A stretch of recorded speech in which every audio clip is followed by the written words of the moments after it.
Run. Don't walk. Run. He's an F boy. Okay? Moving on. What's up, my peeps? It's Cynthia, aka C Flow, and welcome to my channel. Today we're going to discuss Married at First Sight, Season 16, Episode 5. It's all about the journey. But first, please like this video, subscribe to my channel, and add your comments. I would love your opinion on this episode or the show in general. So we're going to talk about Kirsten and Shaq first. They finally arrive in Jamaica. Apparently his little presentation or whatever went well. I love that they are affectionate with one another. The hugging, the holding hands, they are just really cute to me. So I'm really hoping that they make it. Shaq acknowledges that he needs someone like her in his life. She does seem very loving, very supportive, which kind of shocked me a little bit. But we still got some things going on for the rest of the season. We'll see if any of that has changed. They go ATVing, and Shaq is a little apprehensive about it, and rightfully so, because of the car accident that he was in with his family when he was younger. And apparently he said he's been in multiple car accidents. I don't know if I heard that correctly, but you can't go through life feeling your fear, right? I know TD Jakes says, feel the fear and do it anyway. I think he has a book like that, but I'm getting off track. So listen. I don't think the car accident was on the top of Kirsten's mind. Or else she probably would not have suggested the ATVing. So they were having a discussion. I thought they just looked so cute. I'm sorry. So they were having a discussion about first impressions of one another. And she admits to him that she was not initially attracted because of his bald head. But Shaq lets us know that she likes touching it. So clearly, the way that they're affectionate with one another, that she has gone past that. Praise the Lord. He also recognizes that she has her guard up, which is one of the first things I said. I know what I'm talking about. It was one of the first things I said when I gave my predictions, I believe. He starts to ask her, he asks her about the no kissing situation. And she admits that it's not him, that it's her, that she's not really into kissing, which is kind of interesting. What I don't want is they don't move on to the next level of not kissing, because I think that will disrupt them making it, basically. And I don't want to see that, because I really like them together. She also admits, this was really interesting, I think this was for a lot of us, that after the pandemic, she has been more closed off and wants to be able to lean on him, I guess, to come out of her shell, I'm assuming. He also admits to her that he is, as of right now, when they're talking and she's asking questions, that he's overthinking his answers. And she just tells him, just relax, and stop doing that. And he says that he's always been that way. He's always an overthinker. That's basically what he was saying. It's not verbatim. And she says that, that basically that she's there for him. So I am hopeful that they will make it, because they are cute. They would have some cute babies. Moving on. Gina and Clint. So I don't know exactly what kind of excursion they were trying to go on. I think it was some kind of going to the waterfall. It looked like a boring excursion to me. Well, it really wasn't boring, right? Because they got lost, and what else did they say? They couldn't get up the mountain because of the road was blocked off. But they finally get to the waterfall and they start talking and all that stuff. Nothing really eventful with the excursion except going through that whole fiasco of trying to get to the waterfall. Now, they talk about her past relationships, and that she was not a good picker, as she puts it, and was picking people who were not as ambitious as she has, or is, I should say, because she seems very ambitious. she tells him that she tells Clint that she has admiration for him, which is a nice way of saying I'm not really attracted to you. But I digress. She basically tells him that she isn't attracted to him, right? She does not vibe with gingery types. Not saying that you're not attractive, but that's what you are. That's how she said it, in not in those words, sort of like in those words. So I thought that was it took him like what? Listen, did she just tell me she wasn't attracted to me? Um, it was just kind of off-putting about her talking about how he's gingery and all this other stuff. This is why you're single. Okay? You need to look past that. I mean, he ain't my type or whatever, but I'd give him a shot, just saying. So I really think this is going to be the beginning of them falling apart, basically. Uh yeah. Moving on. Nicole and Chris. So Chris says he could see himself falling in love with Nicole. I think she feels the same way. They go, now this is what is interesting to me. They go to rum tasting, right? And they're backing these shots.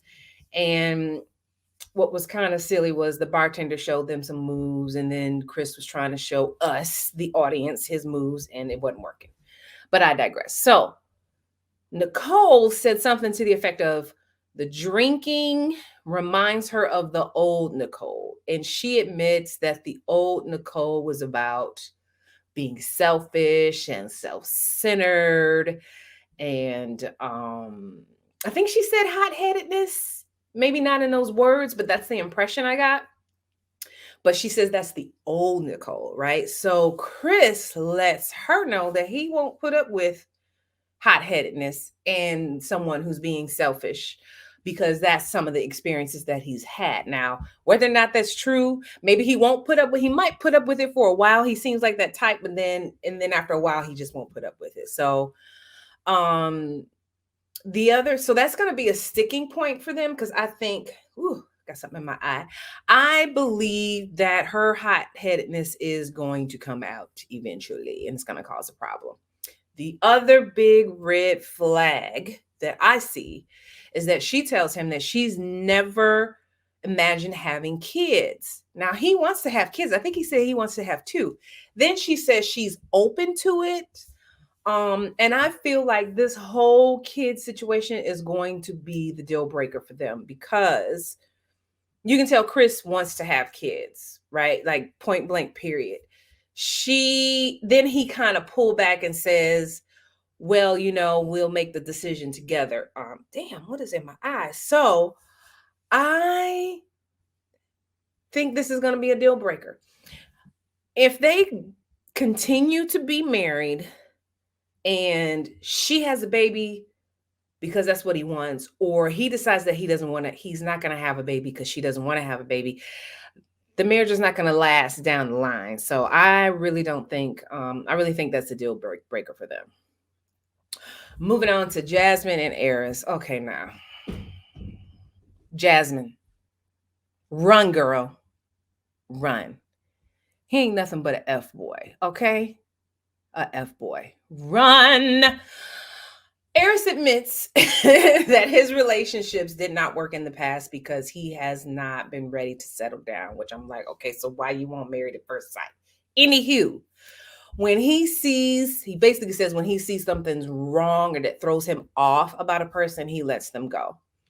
Jasmine talks about her past relationships and how whenever she doesn't get her needs met, and the fact that she has a very busy schedule, that becomes the issue in their relationship, and that's why her relationships haven't lasted. So now Aerys claims that he can support her, especially when it comes to her mom, because her mom, I believe, is going through cancer, which is very sad.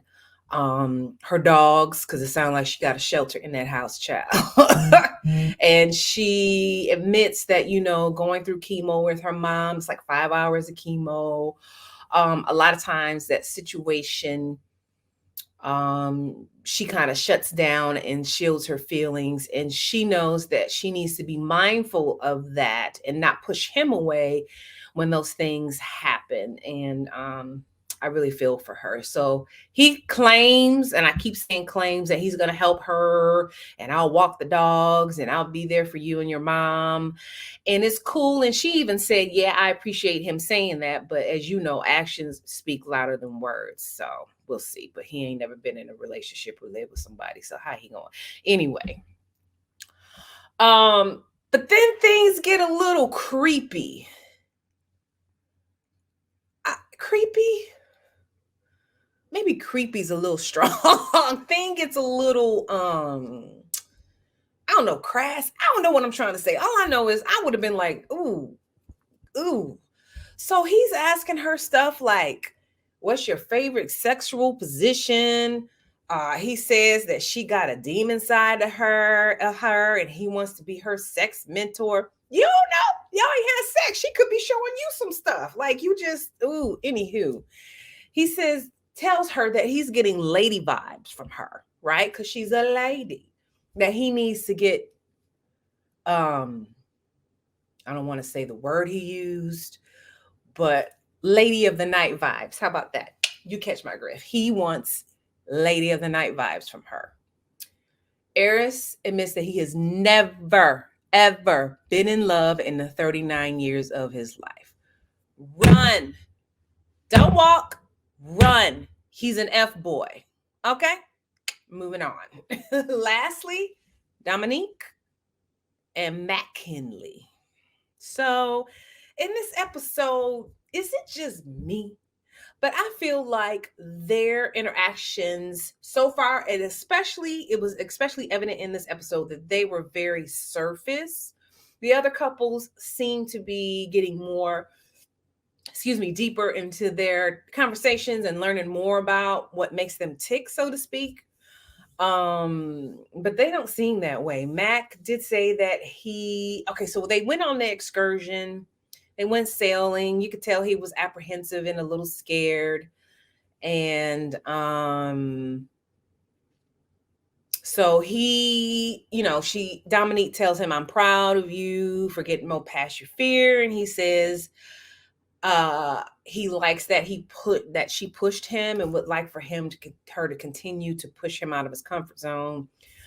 He also admits that he's a bit of a goof, which we all know, and looking for someone like her to help ground him. Now, frankly, I'm going to be real. I'm going to keep it 100. The only thing I really learned about Mac is that he's a boob guy and he loves her boobs. And clearly he's obsessed with her boobs. That's the only thing I learned about Mac. Now, my thing is, you only got 8 weeks. You got to get deep in there. Get in there and know who this person is and what they are about. And get deeper like the other couples. But if they don't, I think it's because they do have a sexual attraction. It's clear, all the kissing and all that stuff. But if it's just solely based on sex, it's not going to work. And I don't know if it's because of their age. I know she's 25. Is he 32 or something like that? Now he should know better. But I'm just not hopeful for them. I'm just saying. So that is my take and my review on this episode. Next week's really looks interesting. Very interesting. So there you have it. Peace.